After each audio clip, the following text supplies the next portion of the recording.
Should I say? Keep talking. Should I say that you're behind the camera and I'm talking to you, or no? Or do I talk in like third person, like you're not here? What? No, I'm not here. Okay, damn it. Yeah, it's pretty. It's really fast too. Well, for me anyways. It's not anything crazy, just stock. But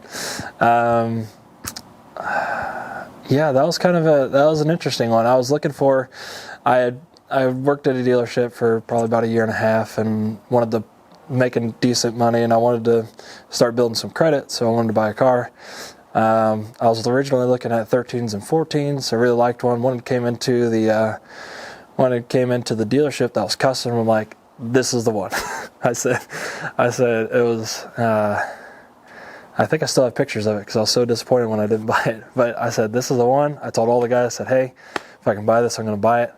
If I can get approved for it, I'm going to buy it. If everything works out, I was going to get this car. Had custom hood, had a lot of work done to it. I mean, we were asking like 19 grand for it or something like that, and the guy he had aftermarket exhaust, he had carbon fiber hood. I mean, it was just completely decked out, awesome interior, everything was done. And they had let me take it to lunch, and I'd drive it, got the history report on it and everything.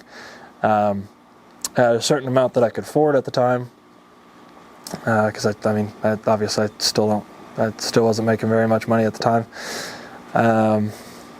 And so I went to do all the paperwork, everything, filed it out, and I'm like, I'm getting it. This is it. I'm gonna get my Mustang, get something that's just I'm gonna be really proud of, because the others I was proud of, but I mean, one was a V6, wasn't really thrilled about that, and it was kind of rough, had 200-something thousand miles on it.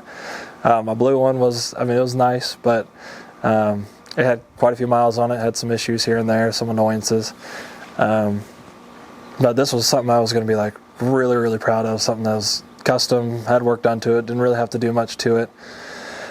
And then came to payment time or finding out what the payments were going to be, and they were probably about $600 or so. And I'm like, I can't do that. I don't make that much money. It's going to put me in a bind. I'm going to be in a bad spot. And I was pretty torn up over it. I was really upset for a while. But I kind of let that just fuel me. I'm like, I'm going to find something. I'm going to get a co-signer. And what was really kind of messed up is one of my coworkers had actually bought it from under me because I couldn't purchase it. So he ended up buying it, and that really tore me up. I was really mad. Not necessarily him, because I mean, he had the money, he could do it. Why not? But it was just me. I was just not in the position to buy one at the time. I was pretty frustrated about that.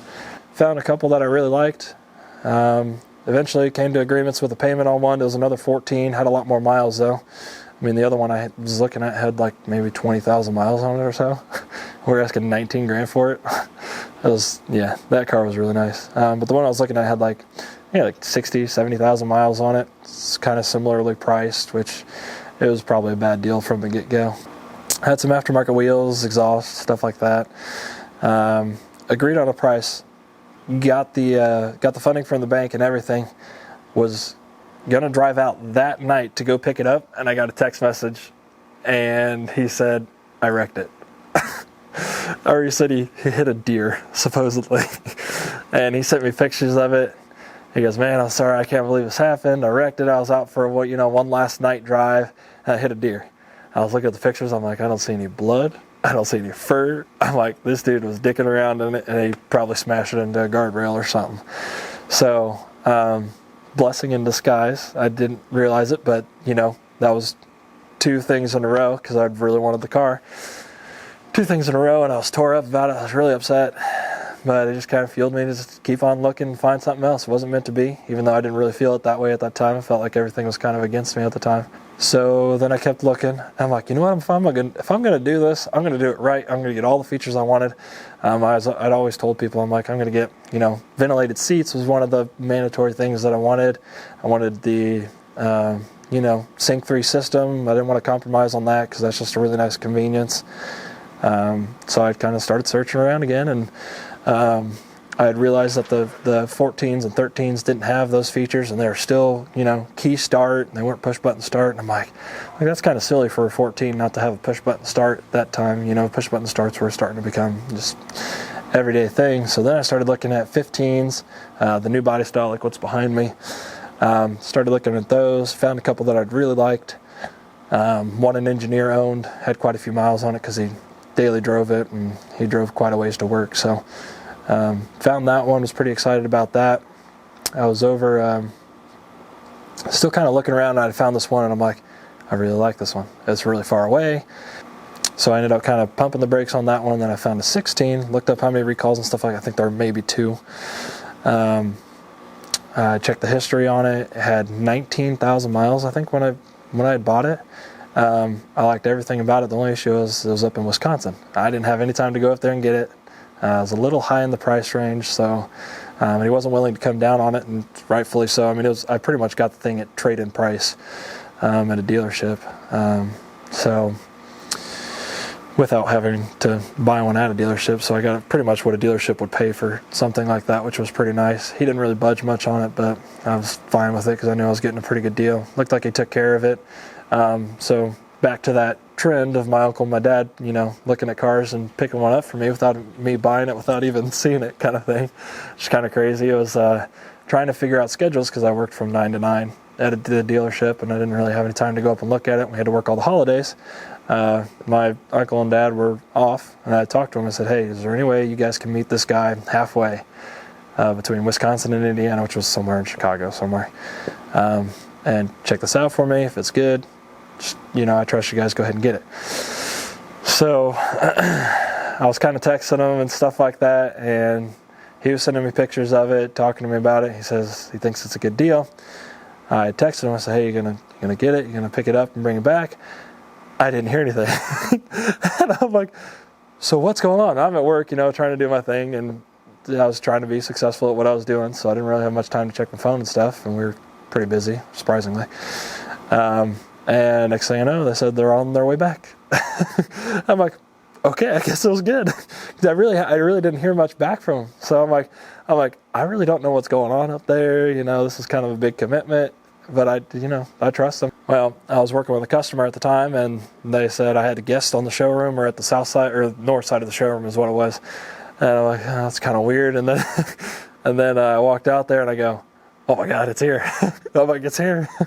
And my team leader, who was the salesman, I'm product specialist at the time, he's like, yeah, go for a drive. Go take it for a drive. I'm like, sweet. So this thing, it has a performance pack, heated cooled seats, leather seats, stick shift, 5.0 Coyote, had a Loudmouth 2 exhaust on it. We took the resonators out and put the X-pipe on there. So I don't know what type of X-pipe it is still, but some type of X-pipe, it works. I was really excited to drive it. Couldn't wait. Got in it. I couldn't believe it because I never thought I'd own something like this, truly. Well, I knew eventually, just not at this time. Yeah, so while we were on the drive, I gave my dad this little test route that I always, test drive I always went on for my customers. And SRT 8300 came up next to me. It was kind of a newer one, and it had a lot of work done to it. And we had pulled up the stoplight together, and you know what? First drive ever, we did a little pull together. And I couldn't believe it with my dad in the car. I'm like, whoa. Like, how's he going to receive this? And I'm like, I don't really care. So we did 2 pulls on just some side street. And yeah, I love this car. It's pretty sweet.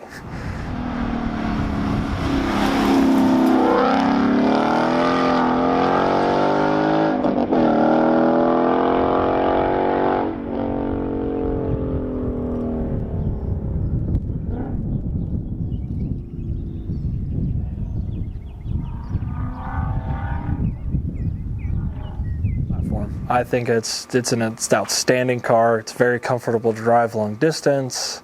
I eventually put some Ford Racing by Borla mufflers on it, and that changed everything for me. It was really, really loud when you wanted it to be, but then also when you're cruising, it was really quiet when you wanted it to be.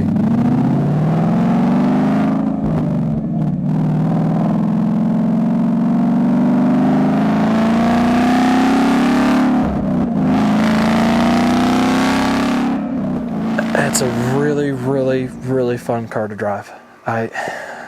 and it's comfortable, and it's everything that I've had before, was it not? Push button start was really cool. I love the key fob and things like that. Something that you don't realize is that when you pull the doors open, it's got a Mustang emblem on the ground at night. That's pretty sweet. The tri-bar tail lights with the sequentials are just really neat. The gills on the front there, those are pretty cool when they light up and you unlock the car and things like that. Just, it's a really pretty car. It never really had the need to do much to it. I think the only thing that really bugs me on the car is how touchy the brakes are, which I've kind of gotten used to them, so it doesn't bother me that much anymore. I got a whole laundry list. As soon as I got the car, the car people are weird that way, and my wife just, she gets so frustrated with me because she's like, is it ever going to be enough? And it's like, I love it. I'm happy with it, but there's always more you can do to it and make it better, and that's just, the pursuit of building it to be what you want it to be, which is the ultimate, about loving cars. There's always the pursuit of making it exactly to what you want. One day I had seen myself owning this vehicle. Was it this soon? And did I think the opportunity was going to come this soon? Not at all. I'm very ambitious. I have a lot of goals, and I work really hard for what I want. So just going to keep pushing to, build my dreams, and that's what it's really all about for me. So I got a lot more dreams to achieve. I got a lot more cars that I want to own and bikes and stuff like that. So just got to keep on pushing.